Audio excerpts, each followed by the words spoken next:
Reconheça os privilégios da branquitude. Quando publiquei o que é lugar de fala, muitos me perguntaram se pessoas brancas também podem se engajar na luta antirracista.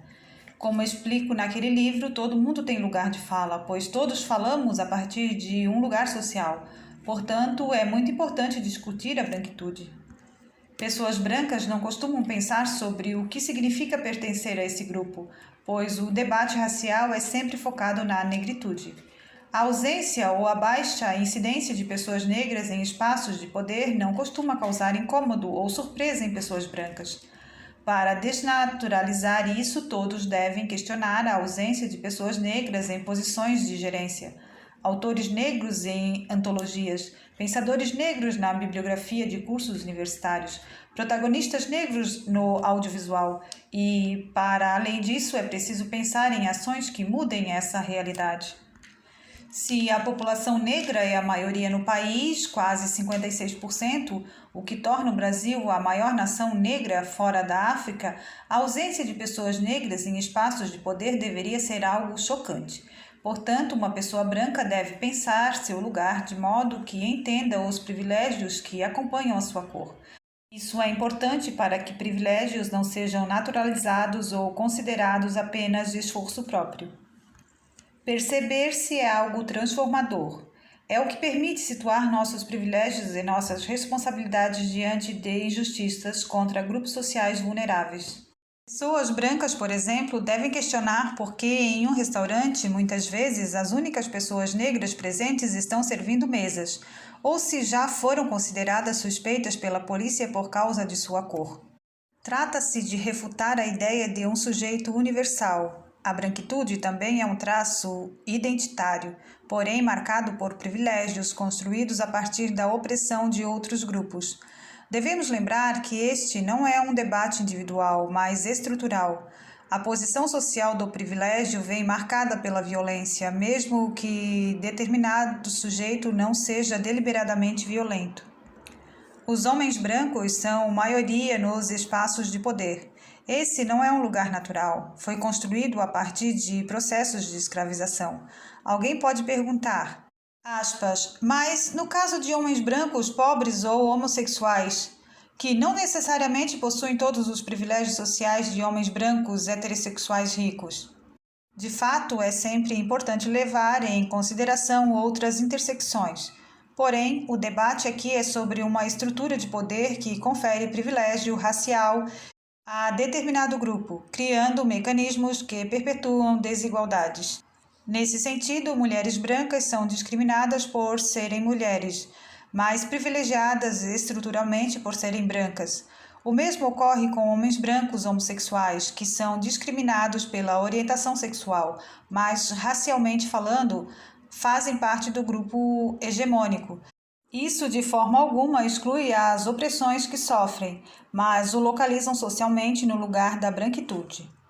O conceito de lugar de fala discute justamente o locus social, isto é, de que ponto as pessoas partem para pensar e existir no mundo, de acordo com as suas experiências em comum.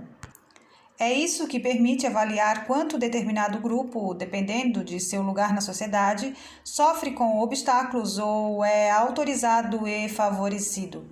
Dessa forma, ter consciência da prevalência branca nos espaços de poder permite que as pessoas se responsabilizem e tomem atitudes para combater e transformar o perverso sistema racial que estrutura a sociedade brasileira. O racismo é uma problemática branca, provoca a grada quilomba até serem homogeneizados pelo processo colonial. Os povos negros existiam como etnias, culturas e idiomas diversos. Isso até serem tratados como, abre aspas, o negro. Tal categoria foi criada em um processo de discriminação que visava ao tratamento de seres humanos como mercadoria. Portanto, o racismo foi inventado pela branquitude, que, como criadora, deve se responsabilizar por ele. Para além de se entender como privilegiado, o branco deve ter atitudes antirracistas. Não se trata de se sentir culpado por ser branco, a questão é se responsabilizar. Diferente da culpa que leva à inércia, a responsabilidade leva à ação. Dessa forma, se o primeiro passo é desnaturalizar o olhar condicionado pelo racismo, o segundo é criar espaços, sobretudo em lugares que pessoas negras não costumam acessar. Perceba o racismo internalizado em você. Como vimos, a maioria das pessoas admite haver racismo no Brasil, mas quase ninguém se assume como racista. Pelo contrário, o primeiro impulso de uma gente é recusar enfaticamente a hipótese de ter um comportamento racista. Aspas. Claro que não, afinal tenho amigos negros. Como eu seria racista se empreguei uma pessoa negra? Racista, eu? Nunca! Nunca xinguei uma pessoa negra. A partir do momento em que se compreende o racismo como um sistema que estrutura a sociedade, essas respostas se mostram vazias. É impossível não ser racista tendo sido criado numa sociedade racista. É algo que está em nós e contra o que devemos lutar sempre. É claro que há quem seja abertamente racista e manifeste sua hostilidade contra grupos sociais vulneráveis das mais diversas formas. Mas é preciso notar que o racismo é algo tão presente em nossa sociedade que muitas vezes passa despercebido. Um exemplo é a ausência de pessoas negras numa produção cinematográfica. Aí também está o racismo. Ou então, quando ao escutar uma piada racista, as pessoas riem ou silenciam, em vez de repreender quem a faz. O silêncio é cúmplice da violência. Muitas vezes pessoas brancas não pensam sobre o que é o racismo, vivem suas vidas sem que sua cor as faça refletir sobre essa condição. Por isso, o combate ao racismo é um processo longo e doloroso. Como diz a pensadora feminista negra Audre Lorde, é necessário matar o opressor que há em nós, e isso não é feito apenas se dizendo antirracista, é preciso fazer cobranças. Amelinha Telles, memorável feminista brasileira, em seu livro Breve História do Feminismo no Brasil, afirma que ser feminista é assumir uma postura incômoda. Eu diria que ser antirracista também. É estar sempre atento às nossas próprias atitudes e disposto a enxergar privilégios.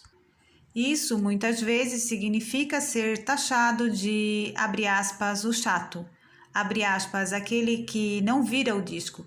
Significa entender que a linguagem também é carregada de valores sociais e que por isso é preciso utilizá-la de maneira crítica, deixando de lado expressões racistas como, abre aspas, ela é negra, mas é bonita, que coloca uma preposição adversativa ao elogiar uma pessoa negra, como se um adjetivo positivo fosse o contrário de ser negra. Usar, abre aspas, o negão para se referir a homens negros não se usa, abre aspas, o brancão para falar de homens brancos, ou elogiar alguém dizendo, abre aspas, negro de alma branca, sem perceber que a frase coloca ser branco como sinônimo de característica positiva. É preciso pesquisar, ler o que foi produzido sobre o tema por pessoas negras, e é bastante coisa. No caso de quem tem acesso a bibliotecas e universidades, a responsabilidade é redobrada e não deve ser delegada. Eu brinco que muitas vezes pessoas brancas nos colocam no lugar de, abre aspas, Vic Preta, como se nós precisássemos ensinar a dar todas as respostas sobre a questão do racismo no Brasil. Essa responsabilidade é também das pessoas brancas e deve ser contínua. Conversar em casa com a família e com os filhos e não só manter uma imagem pública, com destaque para as redes sociais, também é fundamental. Algumas atitudes simples podem ajudar as novas gerações, como apresentar para as crianças livros com personagens negros que fogem de estereótipos ou garantir que a escola de seus filhos aplique a lei número 10.639/2003, que alterou a Lei de Diretrizes e Bases da Educação para incluir a obrigatoriedade do ensino da história africana e afro-brasileira.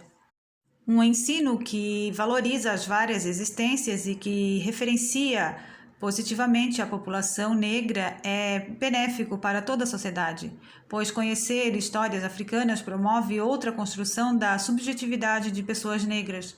além de romper com a visão hierarquizada que pessoas brancas têm da cultura negra, saindo do solipsismo branco, isto é, deixar de apenas ver humanidade entre seus iguais, mas ainda são ações que diminuem as desigualdades. Não podemos nos satisfazer com pouco, apesar de termos avançado nas últimas décadas. Não podemos achar que foi o suficiente. Não basta ter 1 ou 2 negros na empresa, na TV, no museu, no ministério, na biblioteca do curso. Se disserem que ser antirracista é ser, abre aspas, o chato, tudo bem, precisamos continuar lutando. E se você gostou desse vídeo, deixe seu like, deixe um comentário, se inscreva no canal, compartilhe com seus amigos. Ative também o sininho das notificações.